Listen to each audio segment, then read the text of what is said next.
because he can't seem to comprehend that he was the one who sabotaged his access.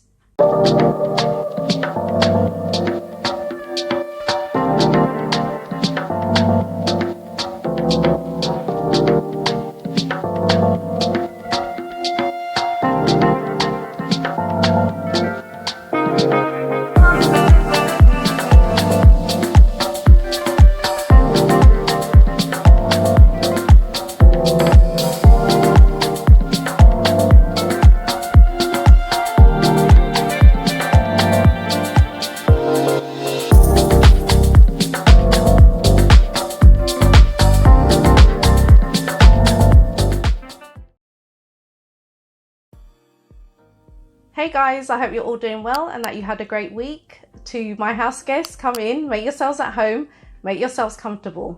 If you're visiting my channel for the first time and you'd like to become a house guest, don't forget to hit subscribe and activate all of your notifications. I'm Chez, this is Chez M0i, welcome to my place. House rules. Please do not watch this video if you have absolutely no interest in the subject matter, as indicated by the thumbnail. You struggle to simply accept other people's opinions when they don't necessarily align with yours. You're a professional point misser. You are not able to engage respectfully. Remember that there are countless other channels that cater specifically to your needs and preferences. Therefore, please feel free to exit this video and engage with their content instead. So, a few things have come to my attention this week, and I wanted to use this opportunity to talk about them and basically discuss what is known as the Meghan Effect. The first article I came across was on the Daily Express website. My immediate thought when I saw this headline was the idea of a poacher setting a trap waiting for a wild animal who, when caught, is destined to be stuffed and mounted in the poacher's trophy room. As a British news publication, why, Daily Express, are you spotting someone? And why do you have so much time on your hands to stalk a woman who lives on the other side of the Atlantic Ocean? My second thought was, because there's nothing for you to report on, you had to scrape the bottom of the barrel and report on her outfit. Not only that, but you also had to comment on how much certain articles of clothing cost. I'm a bit puzzled because when Meghan was already a millionaire before meeting Harry and spending her own money on the things that she wanted to spend her own money on, why was it never an issue then? Meghan is still Meghan. Meghan had her own money before she came into the royal family. Charles told his son, Harry, that he was not willing to financially support them. So if she wants to buy £1,000 Hermes scarf,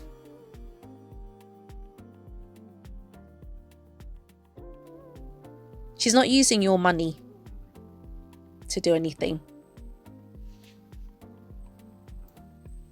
I then remembered that, as usually happens in these cases, the effect of this article will show that Meghan, just by going about her day, will influence those with a healthy budget, thereby increasing sales for the related brands.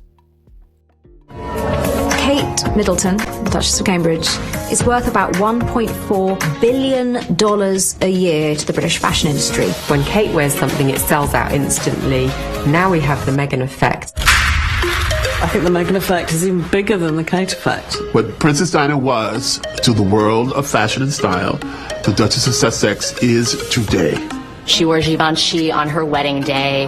Remember, Givenchy made the clothes for Audrey Hepburn, little black dress and breakfast at Tiffany's. There were rumors that she was going to wear sparkles and spangles and beads and be very flashy and trashy. That was all just, fake news. I later saw this Instagram post. It wasn't an article in a British media publication. That Spotify, the streaming service whose business relationship with Meghan recently came to an end, is reported to be losing $100 million a month. Now, if Spotify thought that parting ways with Meghan was not going to have any effect whatsoever on the company, these Instagram comments say otherwise.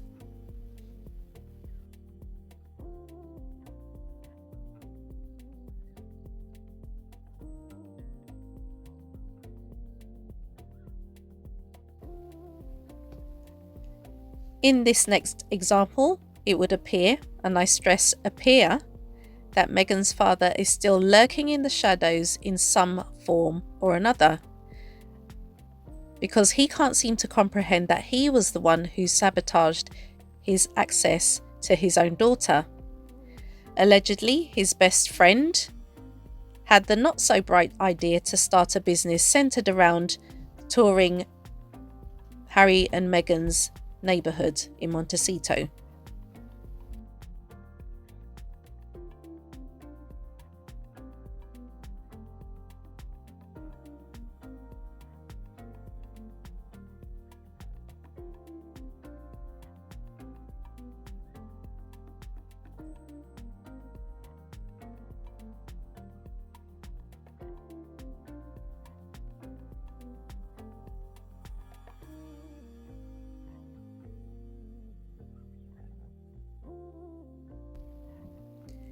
As you can see, it looks as though the backlash was so strong that this plan has now had to be abandoned.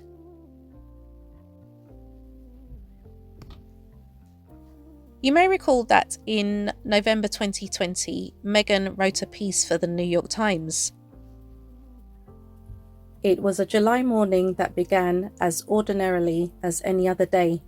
Make breakfast, feed the dogs, take vitamins, find that missing sock, pick up the rogue crayon that rolled under the table, throw my hair in a ponytail before getting my son from his crib.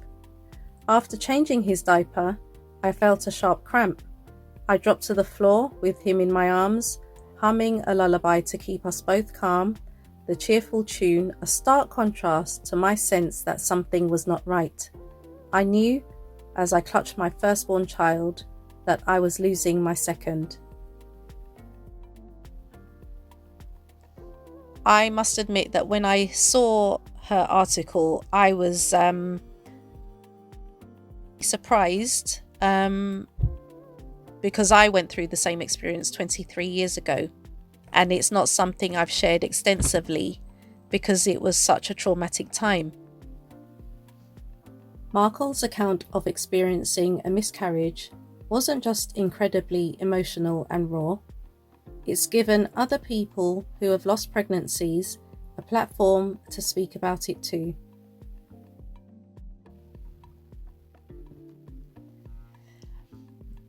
In this last example, I've looked extensively on the internet, and what I've not found on mainstream media are any reports that the Sussex Great Forest, which was started in honour of the couple's 2 children, has planted over 100,000 trees through donations. And you're invited to plant a tree yourself for as little as $1. It's a great initiative designed to help us breathe cleaner air.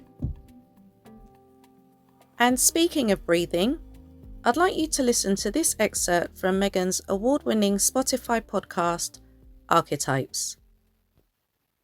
Over a year ago, maybe even more than that, a really close friend of mine, she texted me this piece of writing, and it has since remained a North Star for me on this show. In fact, I read it on our very first launch call with the team to kick off Archetypes. And at the end of this heavier episode, I wanted to share it with you too. This is Breathe by Chez M0i. She sat at the back, and they said she was shy. She led from the front, and they hated her pride. They asked her advice, and then questioned her guidance. They branded her loud, then were shocked by her silence. When she shared no ambition, they said it was sad. So she told them her dreams, and they said she was mad. They told her they'd listen, then covered their ears, and gave her a hug while they laughed at her fears. And she listened to all of it, thinking she should be the girl they told her to be best as she could. But one day she asked what was best for herself, instead of trying to please everyone else. So she walked to the forest and stood with the trees. She heard the wind whisper and dance with the leaves. She spoke to the willow, the elm, and the pine, and she told them what she'd been told time after time. She told them she felt she was never enough. She was either too little or far, far too much. Too loud or too quiet, too fierce or too weak, too wise or too foolish, too bold or too meek. Then she found a small clearing surrounded by firs, and she stopped, and she heard what the trees said to her. And she sat there for hours, not wanting to leave, for the forest said nothing. It just let her breathe. So some of you may be wondering why I entitled this video, They're Absolutely Clueless. Whether you want to admit it or not, Meghan is a very strong influence in this media-driven society. The majority of those driving the media will always attempt to bring about Meghan's downfall. The majority of those driving the media are absolutely clueless, because they think they're contributing to her downfall, not realizing that they're actually contributing to her elevation. If your thoughts were provoked in any way, don't forget to give this video a thumbs up. And if you haven't yet become a house guest, don't forget to hit subscribe and activate all of your notifications. Thank you guys so much for watching. Enjoy the rest of your day, and you shall catch me in the next video.